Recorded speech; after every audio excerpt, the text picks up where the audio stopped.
Welcome to Sports Radio 105.3 The Ticket. I'm Evan Oshowitz alongside Landon Bullock and Ryan Potts. Today we're going to be discussing a few recent developments in the sports world.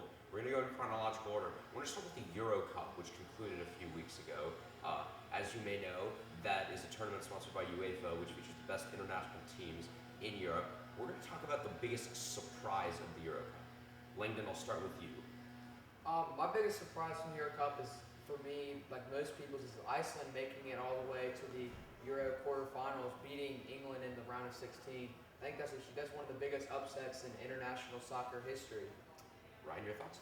I think the Wales win over Belgium in the quarterfinal. I expected Wales to win, but the comprehensive victory that Wales had in the game actually surprised me. The ability to get the third goal to put the game away just blew me away. I'm actually going to have to disagree with both of you. I'm going to go with the Magic Magyars of Hungary for my biggest surprise. They were in the group stage.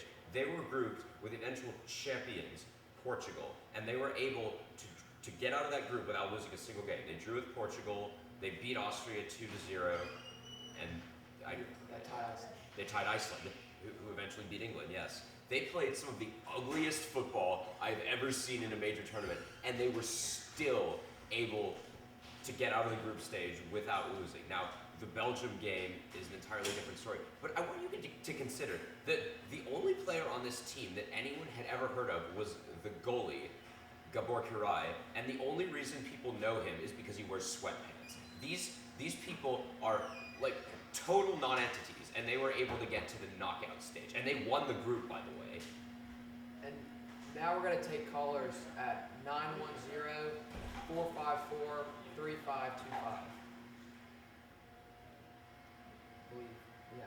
I believe we're getting a caller. We have multiple callers. Yeah, we have a caller from Houston. Please state your name. I'm sorry?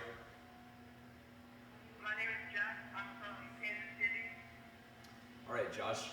Do you have a biggest surprise of the Euros that you'd like to share with us? Biggest surprise of the Euros. Well, I like to hear your opinion on this after, but probably mine would be Iceland. Can you say why? Because they were such a small country coming in, no one really thought that they could do much, and they go ahead and they beat England in this, and that was a huge shock to many people among me, and I really think that was a big surprise for the Euros. What are your opinions on that? Well, Josh, I think that they were definitely the biggest surprise in the qualifying as they beat the Netherlands, which I was really, really not expecting. And you're right, it is very, very sparsely populated. But I think that they do have people that play on major teams, like Brynjar Gunnarsson. He played for Reading in the Premier League.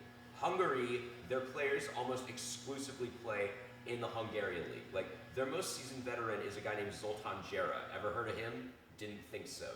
The only person who had like major club experience was Nemanja Nikolic, and he's not even from Hungary. That's the kind of talent level we're dealing with here. And they were still able to contend with Belgium.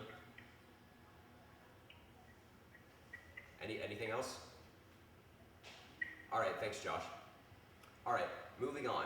Now, as you may know, NBA free agency is in full swing right now. We've had a number of very high-profile signings. One of the most controversial and frankly mind-boggling ones was the deal that Harrison Barnes signed with the Dallas Mavericks. Now, obviously, this is a very good deal for Harrison Barnes. He's making $24 million a year. Pretty good for somebody who only averaged 10 points a game for the highest-scoring team in the league. Langdon, you're actually defending this earlier. Can you state why?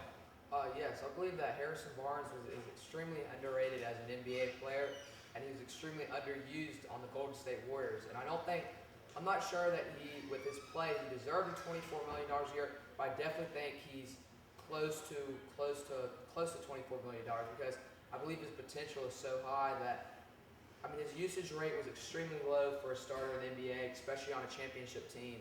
and still averaging 10 to 12 points a game, 5, 6 rebounds a game. He's one of the. Well, I think he'll turn into one of the best small forwards in the league in the next couple of years. Here's what I think. I think when Mark Cuban signed Harrison Barnes, he had Josh Howard Part 2 in mind, but they're not the same player. The only similarity that they share is they're both skinny and they're both from the state of North Carolina. They play completely different games, and Josh Howard was far more talented than Harrison Barnes is. As for the usage rate, it's true, they didn't use him as much as they could have, but I think there's a reason for that, and that reason is that he was, besides Bogut, the worst player in that starting lineup. Moving on, we're going to do a quick NFL preview. In essence, we're going to say who we think will make it to the Super Bowl for each conference. Langdon, I'll start with you. For me, I think I have the Panthers to repeat going to the Super Bowl, and I think that they'll beat. I think that they'll beat the Houston Texans in the championship. I think the Houston Texans are going to be very good. I think Brock Osweiler is going to be great. We've got a caller from Philly. Says his name is Jeremy. Hey guys, I love the show. You're very knowledgeable, and really this talk about Harrison Barnes, Golden State, Dallas is fascinating. Now that you're on the NFL topic, there's a team that I think is going to be very dangerous this year because of the quarterback and wide receiver and running back, and that's Ben Roethlisberger, Antonio Brown, and Le'Veon Bell. Why does nobody give Pittsburgh the credit they deserve? Without injuries, I think they're the most talented team in the NFL. Well, I think that personal bias plays a large part in that because Pittsburgh is one of the most unlikable franchises in the NFL, and coming from Western Pennsylvania, they're going to be a bit of a dark horse. That's not a very well-respected region of the country. Le'Veon Bell, obviously we know what he can do, but he's coming off a very, very serious injury, and as is Ben Roethlisberger, he was pretty banged up last year as well. I think, you're going to call me a homer for this, but I think that my hometown Arizona Cardinals have a very, very good shot to make it to the Super Bowl. In the AFC, I don't think the Steelers are a bad pick for the Super Bowl. I think we could see a Super Bowl 43 rematch that hopefully the Cardinals will win this time, since Antonio didn't catch it. That'll do it for Sports Radio 105 Through the Ticket. I'm Evan Dershowitz alongside Landon Bullock and Ryan Potts.